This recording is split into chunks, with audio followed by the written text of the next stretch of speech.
What's up guys, Skittlerampage here. So, are Funko Pop restocks ruining Funko Pop collecting? Let's check it out.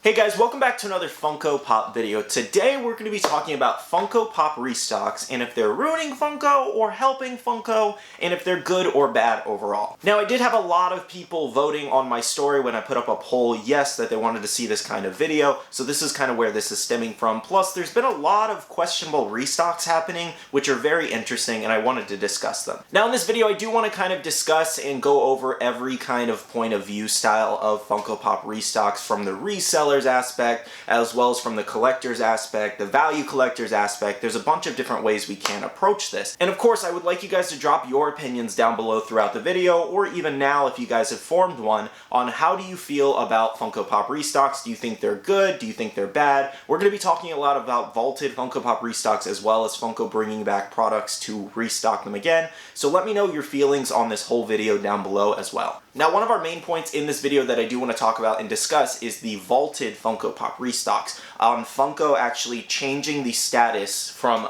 vaulted to available on their app and then restocking something. That's very, very weird, very suspicious, and we're going to kind of talk about why they may actually be doing that. So just so everyone's not confused in this video, we haven't officially had a vaulted Funko Pop restock happen just yet. We've had some really, really close calls that we're still kind of unsure about. I would say the closest thing that we're going to discuss in this video is Funko Europe restocking some Comic-Con exclusives when usually those are kind of technically vaulted out the gate when they only make a specific amount of stock for Comic-Cons in general. And I am preemptively making this video because over on the Funko app, a lot of vaulted pops are being changed to available, and Funko's calling it glitches, but here we are a month later and none of them have still been corrected, like some of the Bleach pops and a few of the other anime categories, Marvel and DC, and more. So it raises a lot of question as to if we're going to see these pops restock in the future, given they're changing things all over the app. Now here's a really good example of what I mean by Funko changing the status from vaulted to available on certain pops. Here's a really good example. We do have the Bleach pops, which I want to say seemingly started all of this, because this is when I originally reached out to Funko asking them what was going on with this situation.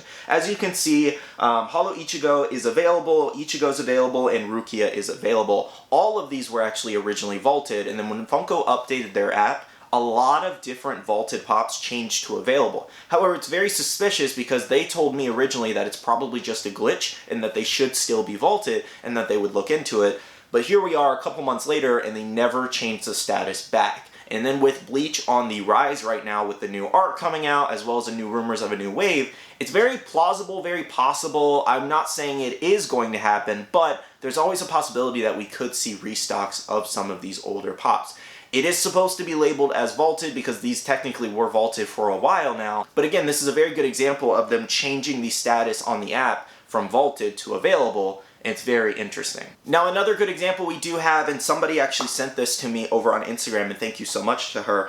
We did actually have Sesshomaru here recently restock. Now, as you can see on the right there, it says it's a 2020 release and it did say status vaulted. However, he did recently just restock with a 2021 stamped date over at GameStop, and it came with the original GameStop sticker, and then as you can see it was marked as available recently on the app. So that's very weird why they would mark a vaulted product as available and then it gets restocked and shows up with the original sticker. Why not just leave it vaulted, essentially, if it's going to show up with that original sticker? What I think happened with this is, given it has a 2021 stamp date, it wasn't like a true restock. It technically should still be vaulted. All of the older stock finally got through the ports, maybe, finally got to GameStop, and then they restocked it on their website and shipped it out pretty quickly.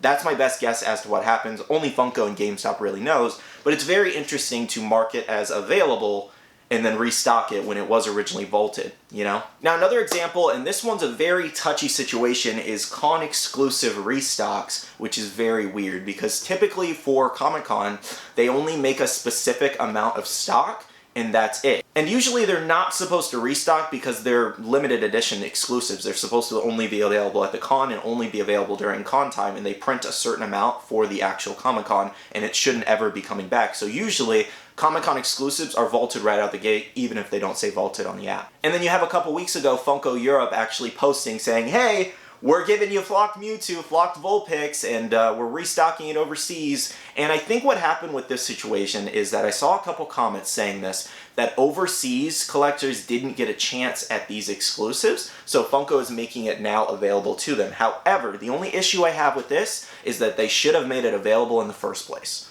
They should not be restocking something and making more of something later on just because they can, essentially. If it's a Comic-Con, stay true to the Comic-Con, and it should not actually, it shouldn't restock. It should only have the specific set of stickers that it has. It's a San Diego Comic-Con exclusive, so it should be a San Diego Comic-Con exclusive, you know? And then make it available with that sticker overseas too. I don't know why that's so hard. I don't know, it's an international Comic-Con as well. It's not like, I don't know if there's like certain regulations on stickers and advertising and things like that. I don't know all the logistics into it. However, all I know is they should have made this stock originally available at the first time. They should not have reprinted it later on, because it just confuses a lot of people on the status of a Comic-Con exclusive, a limited edition exclusive, as well as the vaulted status of different pops. And this means that they could just reprint any con exclusive they want in the future and then throw it up in Europe and any other country. I'm not saying Europe doesn't deserve it. I'm saying they deserved it right at the gate, and they deserved an opportunity at it the first time, not,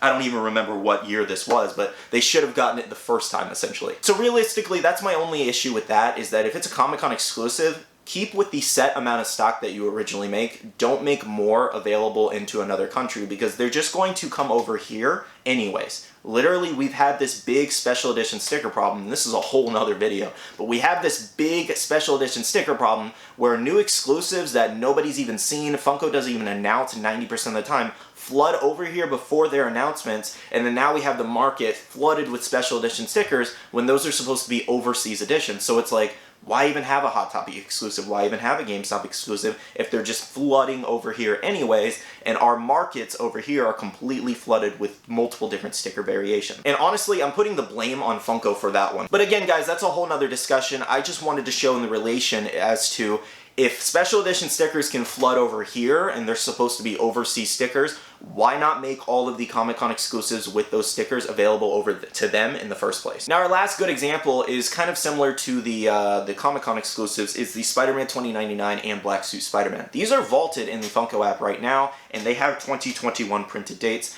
I don't remember, however, if these were originally vaulted last year sometime, or if they vaulted them and then reprinted more anyways, because these are really old pops, so I don't remember the exact date they were vaulted. I know a lot of pops were vaulted in the last 2 years. So again, kind of like Sesshomaru, they very well could have just made more right before the restock and then vaulted it. Now, one of my Discord members made a very good point and a very good statement here. I think it was Slifetti in the Discord. He said that this is a really good idea, that Funko should get rid of all the stock and make sure they sell all of the stock and put it all out before they actually vault something. And this would probably ease a lot of collectors' minds on vaulted restocks and things like that. This would change a lot of the confusion out there, because if it's labeled vaulted, we shouldn't be seeing last year's exclusives finally coming in, you know? Vaulted after all of the stock sales. It completely makes sense. Now, one thing that really bothers me about the whole restock situation is a lot of people hate on it, because if you have an opinion on it and if you don't like vaulted restocks, you don't like them bringing back older pops, everybody's like, oh, you only care about the value, you only care about this. One, I personally don't think there's anything wrong with being a value collector. There's all kinds of different collectors. There's sticker collectors, value collectors, there's box collectors, there's all kinds of different collectors. It doesn't matter what kind of collector you are. Let's just have one happy community. I really don't understand why somebody else cares how somebody else spends their money or how they collect. Like, if they like a sticker, just leave them alone. Good lord. Now, personally, I am a value collector, and I truthfully don't believe that anybody who says they're not a value collector would sell any of their collection at retail. And that's just, I don't think anybody's really ready for that style of argument, so that's all I'll say on that, is that I really don't think anybody who is bashing anybody for collecting for value would sell their own collection at retail at the original price they paid. So literally everybody values their collection in some kind of value aspect either way. Regardless if you want to admit it or not, you literally would not sell your $150 pop at the $15 retail you originally paid. It doesn't make sense to, so why are you bashing on somebody else for value collecting, you know? So again, if it's available on the app, it's available still in the market, go for it. Restock it as many times to your heart's content. But here's a really good example of something that a lot of people really overlook, in my opinion. Let's say you paid $180 for Grimmjow, and then he restocks. He's currently going for $180, okay? He restocks, and then now he's worth about $50 because all this new stock actually just flooded the market. I think it's really unfair to the person that just paid $180, and then you have people saying the argument, oh, well, you shouldn't pay that much for a pop to begin with. Personally, if it's their favorite character, that's a really weird argument to make, because they're going to pay whatever he's going for right now if there's no other variant on the market, you know? So a lot of people arguing the fact that, oh, you shouldn't pay that much, that's your own problem, that's your own fault.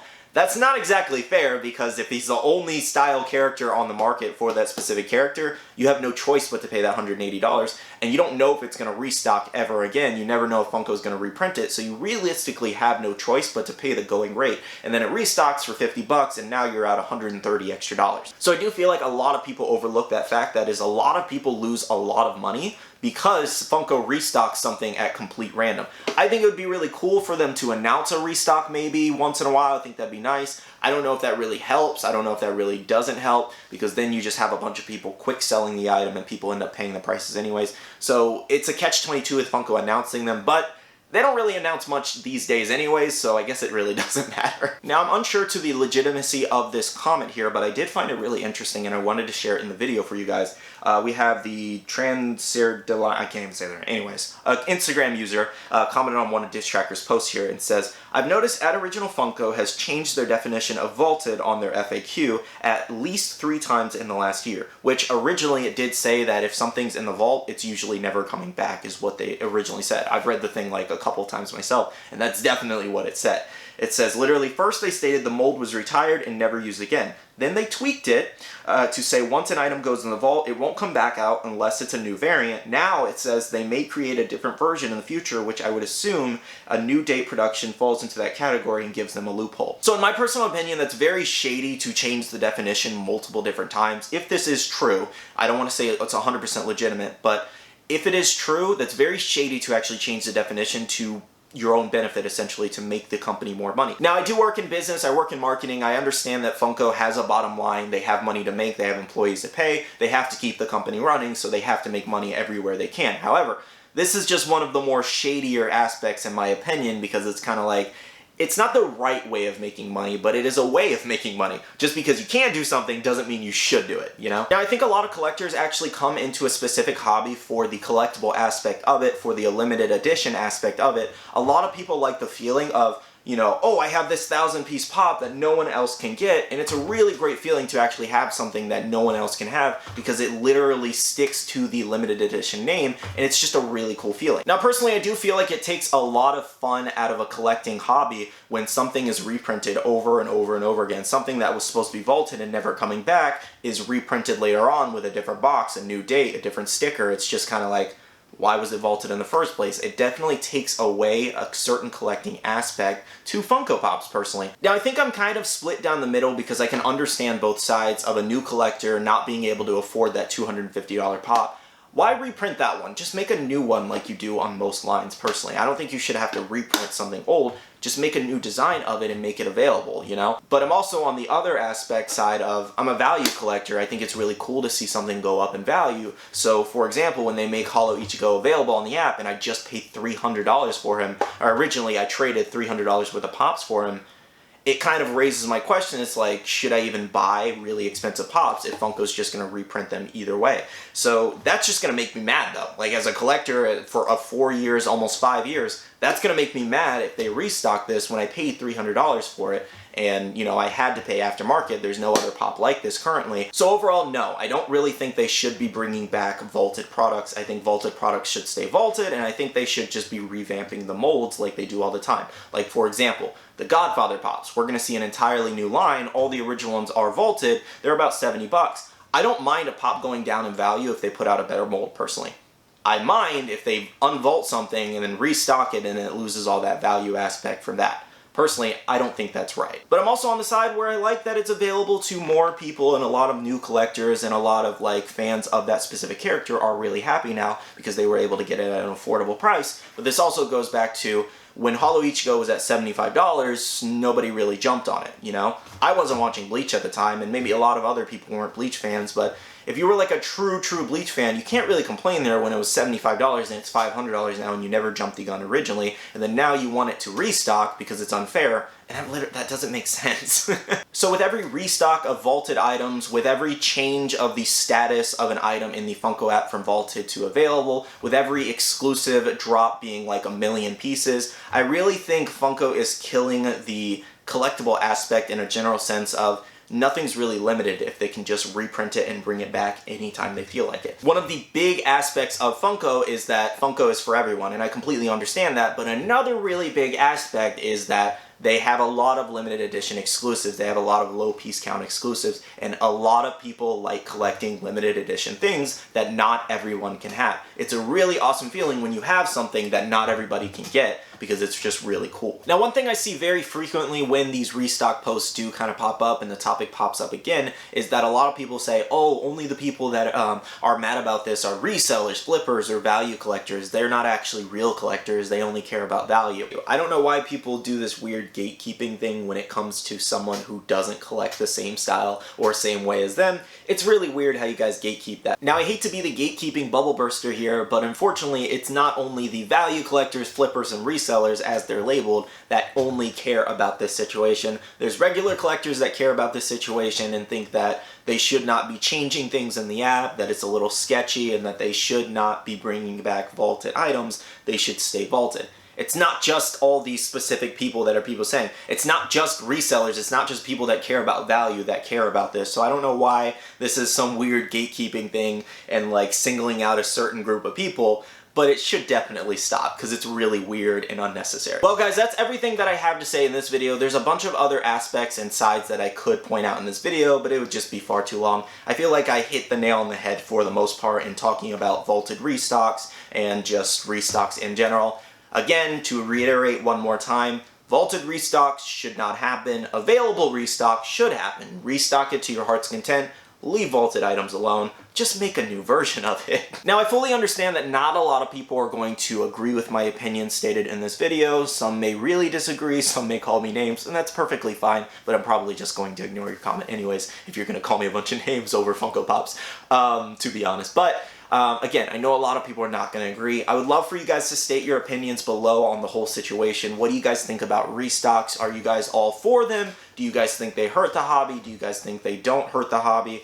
I really just think overall reprinting something 100 times over and putting so much stock out there ruins a certain collectible aspect and gets a lot of collectors not interested anymore in the product because it's just so available out there that there's no limited edition factor. So again, I would love to hear your thoughts and opinions on this whole situation down below. And I do want to state this one more time. Let's just all be respectful to everybody's opinions down below in the comment section, and let's not get nasty and hateful over, you know, a vinyl toy. Now, I do want to end the video off by saying a big shout out to all the Patreon supporters of the channel. Thank you guys so much. I really do appreciate your love and support towards the channel. If you guys want to check out the Patreon, the link is down below. We do have a Patreon-only Discord where we share a lot of information. I also want to let you guys know that we do have a Facebook group with over 12,000 members, as well as be following all my social medias, Instagram, Twitter, and TikTok, all at Skittlerampage. Alright, love you guys. See you guys in the next one. See you guys later. Bye.